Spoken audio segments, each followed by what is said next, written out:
Great weather again, lots of people, and as well, tons of mosquitoes everywhere. It's always annoying when you find a drone, for example, staying in one spot and all these mosquitoes come after you. And with that in mind, what did I read today? This one actually dealt with mosquitoes. It was kind of interesting. Look how huge this drone is. Apparently they're using this to take care of, I guess, mosquito issues. This one says, drone deployed to fight mosquitoes in Southern California. At first I was wondering, what are you going to do with something that humongous? Just fly and slice them off with the propellers? Apparently they're spraying stuff on it. It says, a drone flies over peaceful Southern California marsh and unleashes a rain of larvae-killing bacterial spore pellets. Its target, a surging population of mosquitoes that can spread diseases to humans.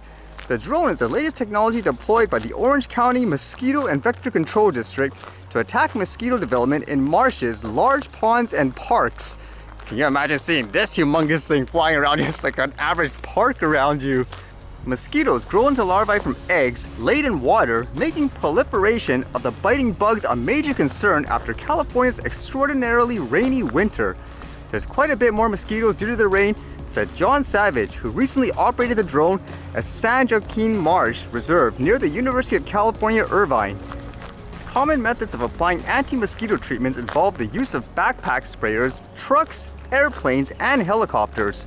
The drone allows more precise treatments and avoids the need to trample through sensitive lands, according to the district. This actually gets me to think, because they also say here it won't affect other wildlife because I guess they're immune to that spray or whatever, but here they talk about all these different types of vehicles, people trampling, I guess, on trails, and people fearmonger a drone all the time. Usually don't fly it here and there, yet in this situation they're kind of doing it, correct? Doesn't that get you to think, if you're someone who fearmongers like the tech all the time, or you're someone that drone polices other people, for example, what's missing here? You have a humongous drone flying around in an area where if something goes wrong, you could argue, oh, it'll kill someone and all that. I highly doubt it's going to be very quiet with how it looks. It's around wildlife and all that. It has something attached to it, like a quote, I guess you could say, potentially a weapon. So why don't you say like ban them all and so forth? So you gotta think, if you're one of those people who always fearmongers the tech, or you drone police other people in these types of areas as well. It just seems to be a consistent theme. Doesn't matter what the topic is with these types of issues where everyone always fearmongers something. Ultimately, it doesn't seem like it's about safety. It's more about control of who gets to use it, I guess you could say. And with that thought, this was an interesting story. It was a follow-up one to that one I read before, where there was a Russian who apparently flew a drone around Norway or something like that, and there's a rule there where Russians aren't allowed to fly their drones for fear of things, I guess, like spying and all that. It went to court. He was, I guess, proven to be not guilty, so that's good for him. But then afterwards, it says here, apparently the Supreme Court is overruling the lower court's decision per se. This one says, Putin ally's son who flew drone over the Arctic violated law, Norway Supreme Court says. The Supreme Court's decision overturned a lower court's ruling, saying that the flight ban for Russian citizens includes drone flights, making it illegal for Russian companies or citizens to land on, take off from, or fly over Norwegian territory, as the Scandinavian country's law states. And what's causing, I guess, this split decision of sort? Apparently it's because of the way people are trying to describe an aircraft. Some of the judges, I guess, don't think a quote drone, like a modern day, I guess, consumer one, should be considered as one. Because it says here, his lawyer, John Christian Eldon, noted that 2 of the 5 Supreme Court judges had disagreed and didn't decide whether drones had to be considered aircraft. That says something about how difficult this question is. Can one reasonably expect that an ordinary tourist would be able to understand this? Eldon said in a statement. He added that the Supreme Court only considered whether hobby drones are covered by the sanctions regulations and not, for instance, whether the rules apply to persons with dual citizenship. The case now would be sent back to the district court. So that's really fascinating. I know a lot of people will be talking about the political stuff, for example, with this guy's affiliation, with, for example, people close to the president, Putin and all that. But for me, it's just interesting to read that from, I guess, the perspective of people trying to ban drones, consider them all as aircraft and all that. Like here, would you agree, I guess, with people who say, yes, it's considered an aircraft, so the guy deserves to be punished and all that? Or would you say in general, no, it's over the top, because kind of like they imply, how would like a tourist, for example, no, they're just trying to capture, I don't know, videos and pictures just for fun or hobby or something like that.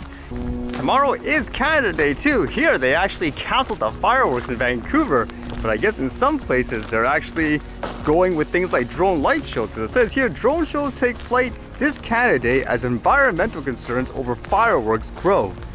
The Quebec town of Wakefield will end Canada Day celebrations with a bang, but not literally. The community located along the shores of Gatineau River traditionally held a large fireworks display that would attract thousands from La Pêche region. But this year, they've traded it for a drone light show. A well-timed decision as the area faces a fire ban and threats of wildfire have cancelled pyrotechnic displays across the country. It'll be interesting to see if people actually enjoy it less or more too, with these drone light shows versus say a fireworks. But tomorrow I'm actually not sure what places to visit actually. I'm trying to decide still.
Alright, see you guys later.